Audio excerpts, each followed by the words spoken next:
We're just sending useful information related to real estate to build competence, to stay in touch with people, and then what that does is it cultivates trust. Right. Okay, so here's an example. I already showed you the report from this in the first template campaign, but there's more than just the report. So we post a blog post on our website. In this case, it's about the market, but there's lots of other topics that we cover. This is just one of the many topics. So how's the market? We share this on Facebook.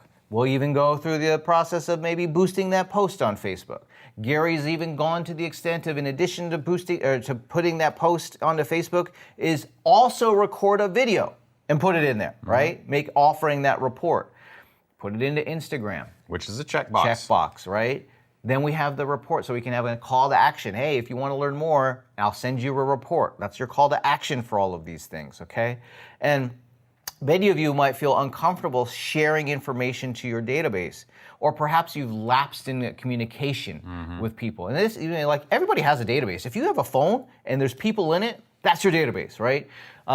You might have them in a CRM or some more sophisticated tool. That's great.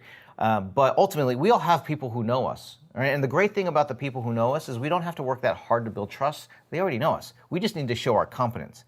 But for those of you who have a network or a database... Why are you looking at me when you say this? Because Gary, so here's what happens. You might have started this process in the past, and then you neglected to continue doing it. Like somebody that I know. I got busy. I asked Gary, hey, did you send out our MVP? He was like, No, no. I didn't get it done this month. And I was like, when's the last time you sent it out? And then he mumbled. And, I always know when Gary mumbles that it's like, uh-oh. Yeah, I don't want to share how This is bad not I've good done. news, all right? And so I don't know. I mean, it was like 6 months? I don't know. It was a long time. It was 9 months. So I was like, Gary, we can't send our MVP out. He was like, no, I'll get it done. And I was like, no.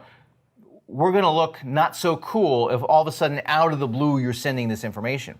We need to re-engage our database before we can start sending them information on a consistent basis. So what he did is he got me this re-engagement letter to re-engage everybody, and we called it an apology letter. As you see, the title is My Apologies.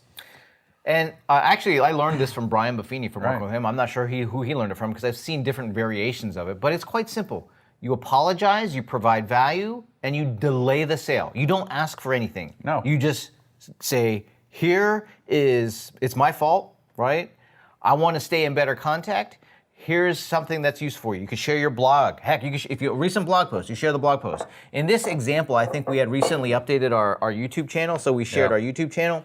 But it doesn't really matter. You're just providing value. You're providing value, and here's what happened. The outcome, which this is not typical for everybody, but the outcome is I had 2 clients contact me immediately. One of them was selling and buying, and one of them was referring their parents to buy. It ended up generating $4.25 million in production for us, just this email alone. Now, this is pretty common if you've not stayed in good contact. Rachel says, OMG, I so need this letter. I mean, here's the thing. Here's what I find, is that, especially if you've been in the business more than a couple of years, is that you have this rich network of people who would love to be able to, work with you again or refer you or speak good things and be your word-of-mouth billboard in the marketplace, but you've made it hard for them. Chris, this is even great for brand new agents. This is like an introduction letter. Yeah, it's an introduction to the value that I'm going to continue to provide you.